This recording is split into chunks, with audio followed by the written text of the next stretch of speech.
Oxford New English Dictionary of 1901, a human is defined as belonging or relative to man, as distinguished from God or superhuman beings. So these definitions are telling us we're monsters. Netflix has not only replaced network television as the premier home of pop culture, it is also continuing the degenerate, depraved social engineering of the Bernays Freud legacy. They will be our chattel, and we will hold the security interest over them forever.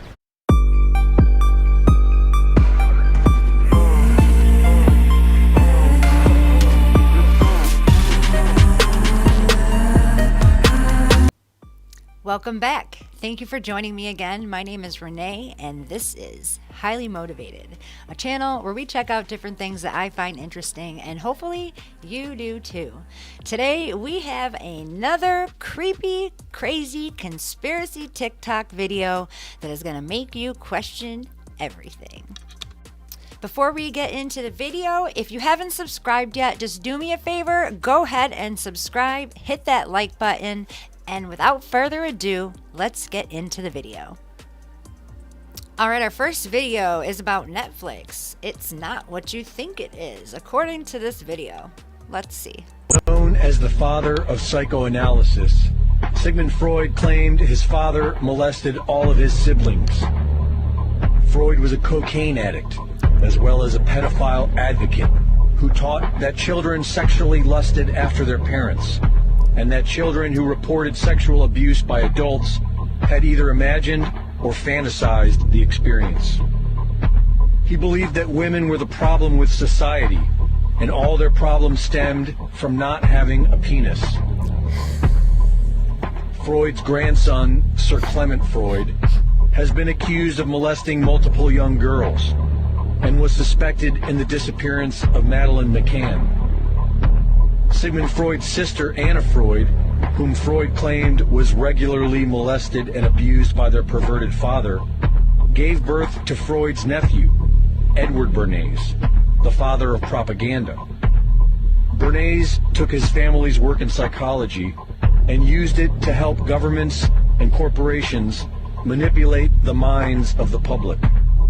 Hired by the American Tobacco Company, Bernays manipulated women into buying more cigarettes by convincing them that smoking was a form of feminist liberation. During this propaganda campaign, he dubbed cigarettes torches of freedom.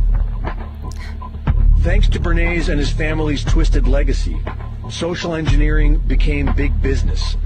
Modern psychology was used to exploit mankind's mental weaknesses, nurture the public's lower desires, and turn people into mindless consumers. Is it any surprise, then, that the great-nephew of Edward Bernays is none other than Mark Bernays Randolph, the co-founder and original CEO of Netflix?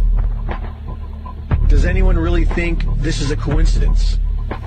Netflix has not only replaced network television as the premier home of pop culture, it is also continuing the degenerate, depraved social engineering of the Bernays Freud legacy. In 13 Reasons Why, Netflix was accused of romanticizing suicide during a recent increase of teenage suicides. In The Devil Next Door, they were accused of rewriting history to deceive viewers into believing that Poland was responsible for establishing Nazi death camps. Wow. In The First Temptation of Christ, Jesus Christ is depicted as a homosexual. And a Texas grand jury indicted Netflix for depicting child sex in the movie Cuties. Netflix and chill, the new preferred method for brainwashing the masses. Brought to you by one of the most depraved, degenerate families of the modern era. Turn it off and wake up. Yes. Wow, that was crazy. Do you think that there's like a coincidence that it's called broadcasting, television, or television? I'm pretty sure the only purpose of it ever was to control how we as people in a society view the world and what we think is right. And it's amazing how if you look in the past 40 years, how much television has shaped society. All right, next TikTok. Are we awake yet? How English casts spells on people. Pay attention, words have power. Wow, this is going to be deep. I know that in my lifetime in the past, before I realized the gravity of the words we say, I put spell after spell after spell on myself.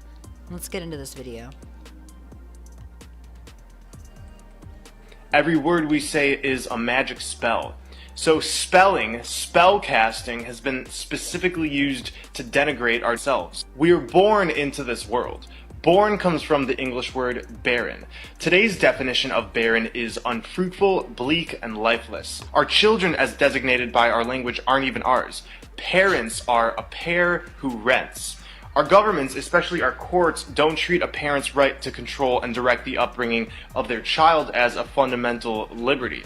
We're forced from a young age through many types of indoctrination, and our parents are helping in this process. Yes, they Look do. at the word childhood. Unwittingly. A hood is used to cloak and hide. The etymology of children is chill and dren. Chill means cold. Dren is a name meaning a strong and healthy individual. So children are strong individuals who must be chilled, made cold. Stay with me, this will all come together. In Ballantyne's 1948 Law Dictionary, the term human being says sea monster. When we see monster, we get the definition, a human being by birth, but in some part resembling a lower animal. In the Oxford New English Dictionary of 1901, a human is defined as belonging or relative to man, as distinguished from God or superhuman beings. So these definitions are telling us we're monsters, and the word live backwards is evil. Our language is telling us we're born as monsters who are bleak and lifeless to a pair who rents us out to the government and other corporations that indoctrinate us. Our childhood is spent under a cloak, and we're evil when we live. Our sentences are made up of words. The word sisters in Greek mythology were fates or witches who controlled the fates of man. Every word we say directly affects our reality and ultimately our fate. Yes. The Egyptian deity Thoth is said to have invented language and writing. The original purpose was to use words for magic. The words write and write are pronounced the same. A rite is a ceremony or ritual. Whenever we're writing with words or speak, we're initiating a ritual. Books contain chapters. A chapter often refers to a sect of a secret society or religious order. To page someone is to summon them. Pages in books made of words are summoning things to enslave or imprison our souls. The word grammar comes from the French word grammaire or grimoire. Grimoires were ancient magic books which contained instructions to summon demons. We wake up each morning. A wake is a funeral party held for the dead. At the beginning of each day, we say to each other, "Good morning." Mourning is what you do when you're sad for the loss of someone or something, by calling it a good morning. Right. It's pretty masochistic if you ask me. Woo. We then go to work at our occupation. When we occupy something, it can mean being occupied by a military force, like in war. Many occupations are focused on money and the dog-eat-dog mentality. The dollar bill comes first before the environment or even each other. Therefore, we are committing war against each other during each day we work our occupation. We are the military occupiers. An urn is for the ashes of the dead. For the average 9-to-5 worker, it would have to be one of the weekdays in order to earn a living. I agree, you would have to be in a weekdays to earn a living. During the week, we become weaker and weaker until finally it's the weekend, and we have become weakened. Somebody or something who is weakened has no power. And during the weekend, many of us turn to drink alcohol. Alcohol comes from the Arabic word al-kul, which is a body-eating spirit. It's also the source of the word ghoul. We drink booze or booze. Booze are synonymous with spirits who scare you, but what can you expect when you're drinking spirits? Alcohol has always been a medium for entities to flow through, and the effects in part demonstrate this. That was awesome. I don't think people realize that the amount of language fraud that goes on a daily basis, and because we are so inbred into it and raised, indoctrinated into our educational system, and we don't even question it. We're just like, yep, this is how it is. This is how it's always been. And I really believe that the millennials, my generation, we're the ones that are kind of like, wait a minute, we didn't really sign up for this. And language matters. And when you look at gematria and the fact that every language is also numbers and things can be derived from that, and that literally tells you that there is a higher, more spiritual level, and everything starts out spiritual. And I don't know if you noticed, but humanity is very, very oppressed as a whole. And they want us fighting against each other over things that don't matter, instead of realizing that we are all of one race, the human race, and we just come in different shades, and all of this language fraud just plays into it. What do they say things like underage woman? Like, that's not what that is. That's a child, but they say it like that so that it takes the edge off, right, in some way. And we need to start being honest and straightforward with the words that we use, because Jesus is coming with a sword, right, which is his word. Let's move on to the next video. All right, the truth will shock the world. All right, truth about what? But we think harvesting for those one-time we know what that suppliers molecule rather than the is. real truth for repetitive suppliers. How close it is in our own backyards. How do they extract it? And who are the real monsters that show themselves will be revealed. It's a lot closer than we think. #Survivor. Wow.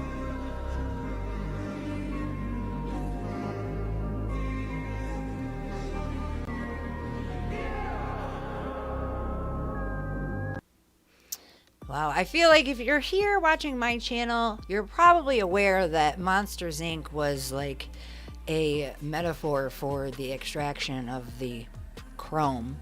We know the crino, adreno, whatever. And like they have to be scared to death in order for it to even be, excreted. And in the movie Monsters Inc., the monsters were coming through portals and scaring them and extracting the scare. And and when you think about the fact that the United States does not really have any real industry, it begs to differ what we are actually our main industry is. And I think it could have something to do with the chrome thing. Let's move on. I don't want to say too much. This is the tube of you. Our next video is about why birth certificates were really created. This is what they did. All right, let's get into it. Right now I'm going to read a quote from Edward Mendell House and what he had to say in a private meeting with Woodrow Wilson, president between 1913 and 1921. From the private papers of Woodrow Wilson, quote, "Very soon, every American will be required to register their biological property in a national system designed to keep track of the people, and that will operate under the ancient system of pledging. By such methodology, we can compel people to submit to our agenda, which will affect our security as chargeback for our fiat paper currency. Every American will be forced to register or suffer not being able to work and earn a living. They will be our chattel, and we will hold the security interest over them forever by operation of law merchant under the scheme of secured transactions.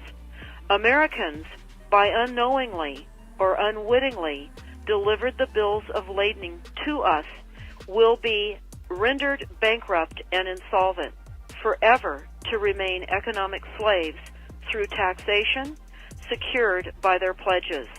They will be stripped of their rights and given commercial value, designated to keep us a profit that will be none the wiser. For not one man in a million could ever figure out our plans, and if by accident one or two would figure it out. We have in our arsenal plausible deniability.